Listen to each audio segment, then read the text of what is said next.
Food is all around us. It's no longer just in our kitchens and restaurants. It's on our phones, Instagram, YouTube. We use food as a reason to get together, celebrate, and experience.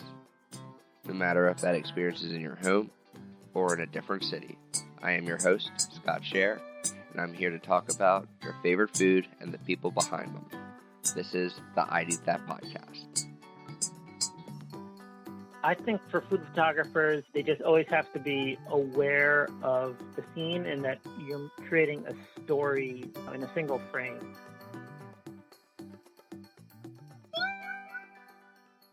Thank you for joining me on episode 12 of the I'd Eat That podcast, the food podcast that interviews food people. Today's show is brought to you by Audible.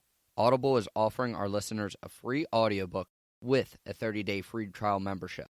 Just go to audibletrial.com/I'd Eat That and browse the unmatched selection of audio programs. Download a title free and start listening. It's that easy. Go to audibletrial.com/I'd Eat That. For today's episode, we have food photographer Tom McGovern. He will teach us how we can take better photos of our food and how you can go about being a food photographer. Let's talk to Tom to learn more. Hi, everyone. Thank you for joining me today on the I'd Eat That podcast. Today, we have food photographer Tom McGovern with us. How are you doing today, Tom? I'm doing great. Thanks for having me on. Awesome. Did you do anything fun this past weekend? Oh, we were just editing photos and everything. We just got back from a couple weeks of trips for food photography. So it was a bunch of office work. Nice. Where were you for the shoot? So we actually had a back-to-back. I was in Italy for a week shooting a cooking retreat. And then right after that, I was in Spain for a week shooting a couple of travel food clients. God, I'm so jealous. That sounds incredible. Yeah, it's pretty fun. So how'd you get started with food photography? So I always liked photography growing up. I thought when I was in high school that I was going to be shooting fashion and everything.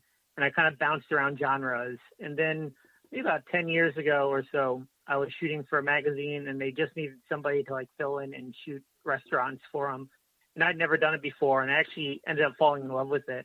I just really enjoyed it, shooting what chefs would make, and it kind of felt like cheating just because they were putting these beautiful things on a plate, and I was just taking a photo.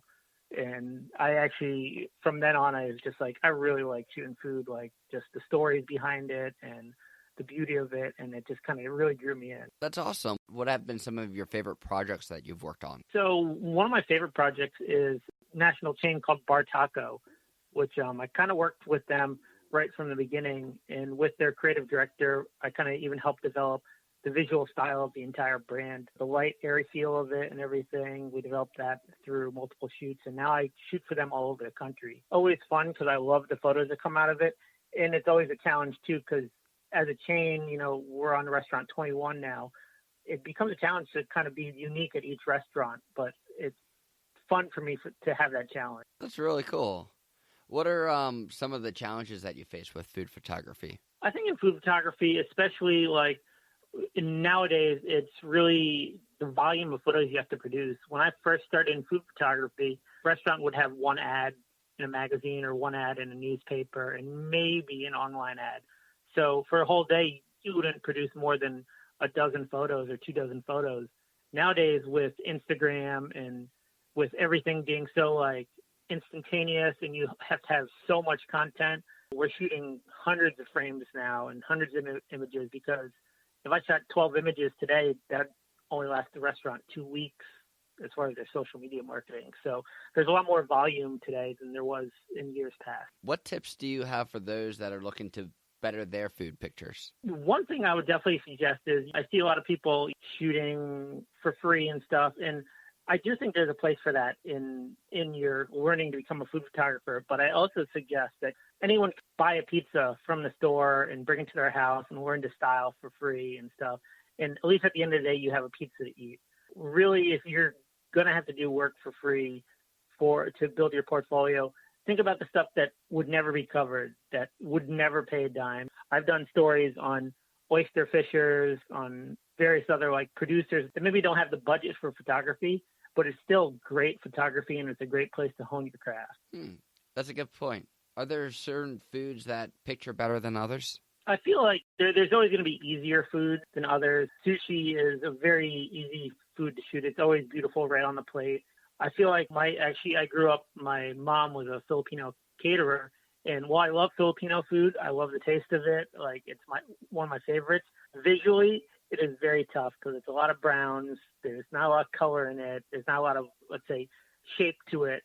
And it becomes more difficult. But definitely like sushis, Italian foods, burgers are one of my favorite things to shoot. Is that because of the different colors and the textures involved? For the sushi and stuff, yeah, I feel like it's very pretty. There's lots of contrast between ingredients. There's separation. It's not just all one big mush plate, or it's not all like ground together. There's lots of interesting angles to shoot that, and it can be appealing at a whole lot of different angles. It's not just appealing from the side like a sandwich or appealing from the top like a soup.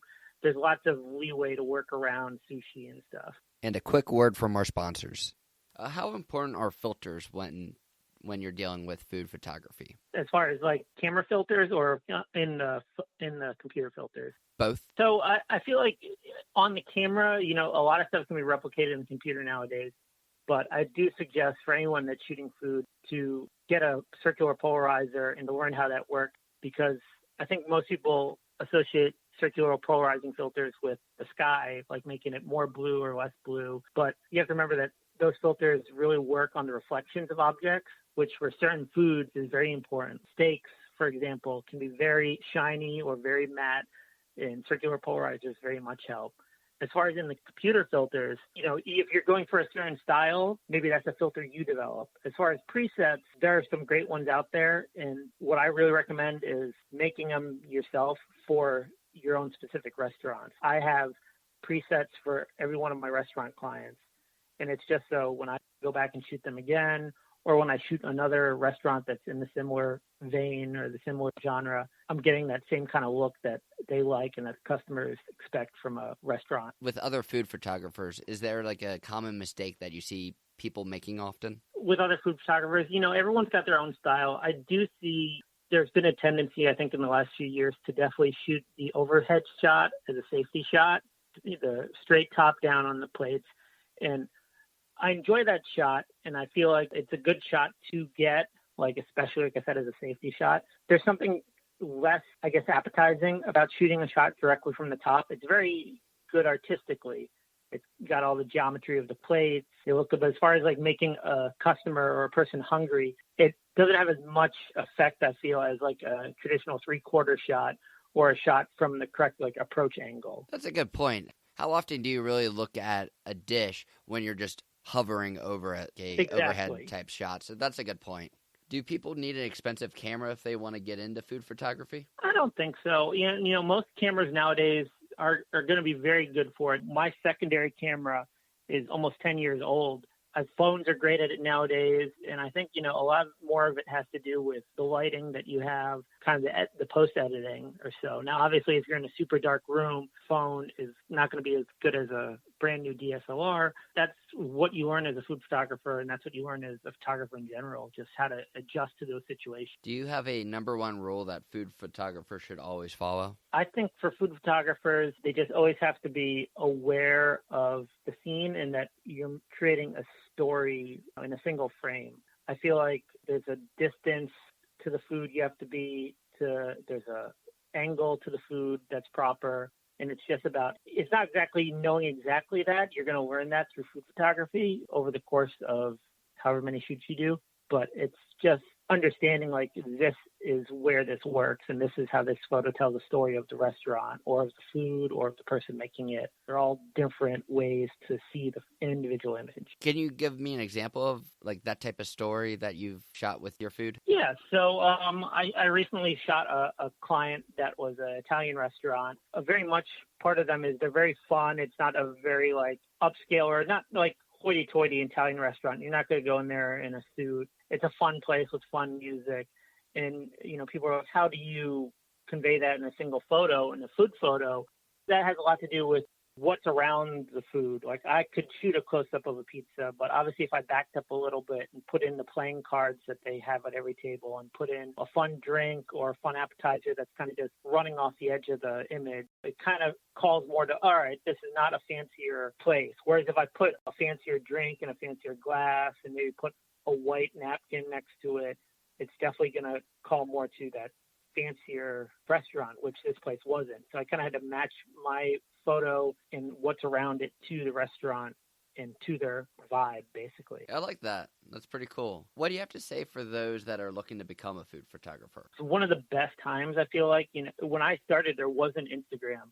So it was much more, I had to hit the pavement and make brochures and market to people. The best thing to do is there's so many markets that are underserved that don't have that food photography. And no matter where you are, it's a great time to begin shooting, to begin to feel like if that's something you want to do, if you want to move into one of the more niches like food styling or prop styling. And really just, it's about that volume. You just have to keep shooting and shooting different things until it all becomes second nature to you. Okay, that's great advice. Tom, are you ready for the final four? Sure. What food city are you dying to go to that you haven't been to yet? So I haven't done Portland, Maine yet. Everyone is telling me about the food scene there, and I'd love to just go up there for a couple of days. A lot of times with food photography, for me, like I'll fly into a city, I'll shoot my client, and then I'll fly right back out. So I don't really have a lot of time to explore a city. And that's a city where I think if I got a job up there, I would definitely add on a couple extra days just to check out the scene. Someone else said Portland. That's pretty interesting. What's the hardest dish for you to pass up when you're out to dinner? I actually have this thing about burgers, and I really try to not order them because I know there's other things on the menu. But my feeling is, especially if I'm in a new town, like a burger is a very good way to like check out an area's food scene, just because you have all the different components there. You have like the bread, you have like the meat, you can see how the butchers are, you have the produce, you have the lettuce, you have all these different components in one dish that gives you a good like overview of how an area's food scene can be. Yeah, that's actually a good point. Depending on the region, like could be different condiments, the type of cheese. Yep. That's a good answer. What's the most exotic dish you've eaten? I'd have to say, actually, it's not one I've had at a photo shoot, but growing up Filipino, my mom would actually have balut, which is partially gestated egg. If you've known about it, you may have seen it on Fear Factor or some other random shows. And I actually ate that when I was a teenager. And I don't know if I can anymore, but it was definitely something like I just saw it on Fear Factor, but it's also in my fridge at the same time. I like that. If people want to learn more about you and your photos, where can they find you? Yeah, so I'm on Instagram. I'm at Food Photographer. And then on my domain name is Tom, T-O-M, mcgphoto.com. So tommcgphoto.com. Tom, thank you so much for joining me on the I'd Eat That podcast. No, thank you for having me.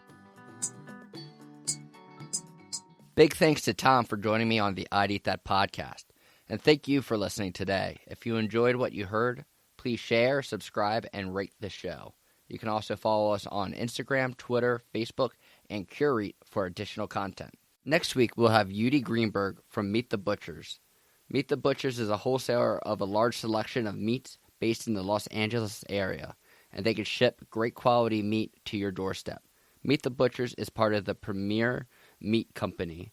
Yudi will talk with us about the different cuts of meat and the best way to prepare and serve those cuts. I will see you next week on the I'd Eat That podcast.